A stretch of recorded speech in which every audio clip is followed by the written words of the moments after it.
Carol and Rick Thorpe's Gisborne-based company, Waimata Cheese, produces over 300 tonnes of soft cheese each year, such as Camembert, Brie, Blue Vein and Feta. It's the third largest specialty cheese producer in the country. Well, we started 14 years ago in the back corner of the kiwi fruit cool store with one employee, I think it was, and Carol and I just playing around making cheese. It was Carol's inspiration and she really wanted to make a go of it, so we persevered, and here we are now 14 years later with 20 staff. Try that, Chris. I know it's a bit young. One of the other Camemberts. That's good.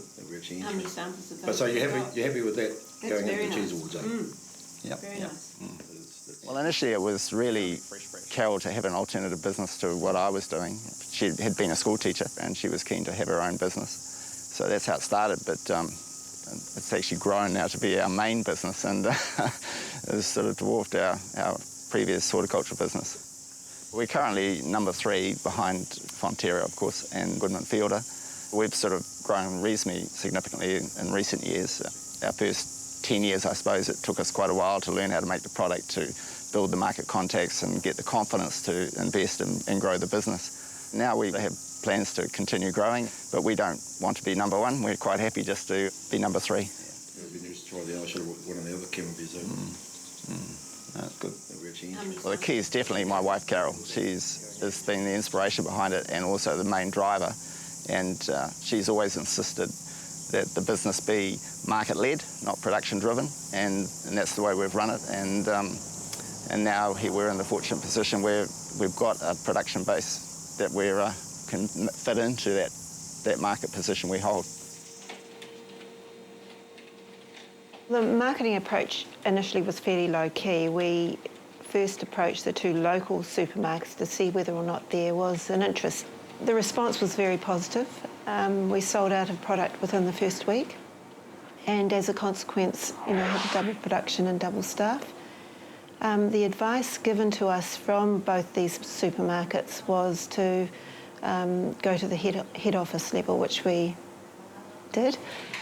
We initially started with Camembert and Brie, and then broadened our range out to about 16 products now. I'm always in the market, usually out there at least 2 weeks every 6 weeks or less. I like to monitor the market to make sure that our customers are being well satisfied, if there are any issues. Also to see how our distributors are responding to our customers, and if there are any possible improvements that we can make. So it's very much driven from the customer end. I certainly like the sort of free market open approach to dealing with supermarkets. I think our advantage is, by being fairly small, that we're flexible and very responsive to the market. The main challenge to making soft cheeses, especially the Camembert, is getting the consistency day to day, making sure that the cheeses are all the same, basically, that the customer's going to be happy with what he gets. The challenge is with the milk supply, with the milk solid protein level, the balance, getting the balance right is really critical to make good cheese, and getting fresh milk. When you're setting the milk, the cheese, you can feel the difference in the coagulant. You have to adjust your coagulant, also your stirring times. There's lots of different things that you need to look at and do. We process, say, 12,500 litres a day. That takes us basically 10 hours to process. But the cheese is actually not ready for, if it's a Camembert, for example, another 2 weeks. It needs to be turned every day, if not every second day, to allow the whey to come out of the cheese to get that consistent size. So yeah, there is quite a bit of time. If it's a Blue Vein, for example, it's a minimum of 5 weeks. So there's a lot of hands-on making cheese. In 2008, the Thorpes purchased a nearby dairy farm.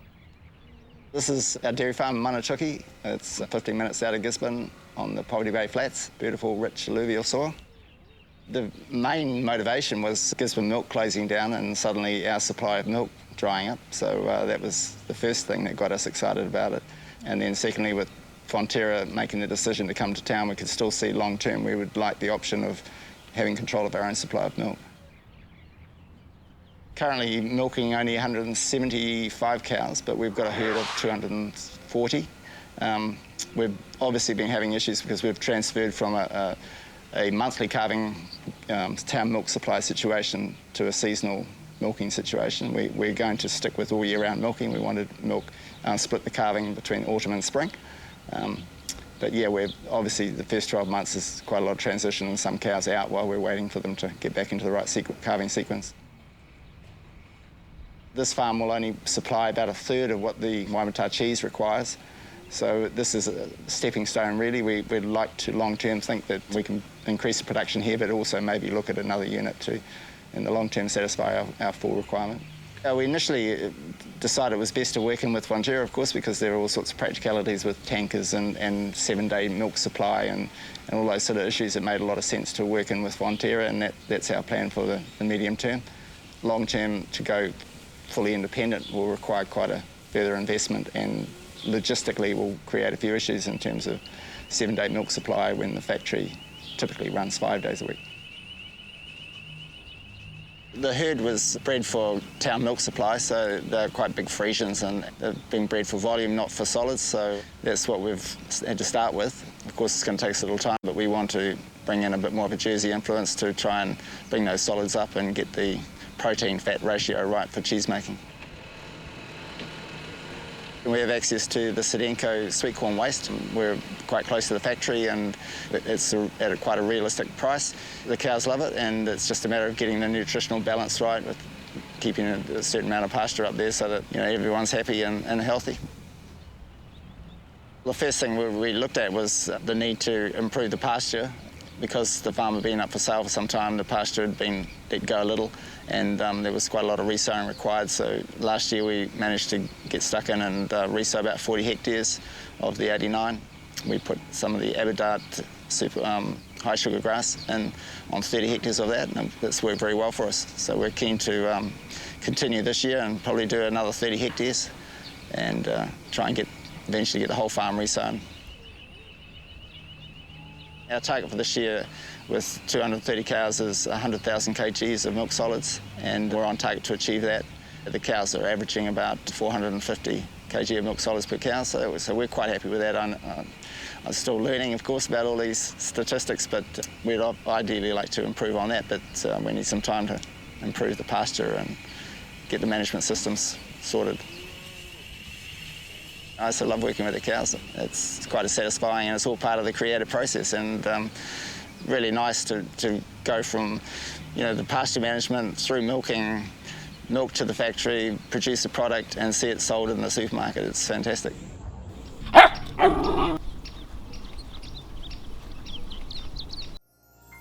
This program was made with funding from New Zealand On Air.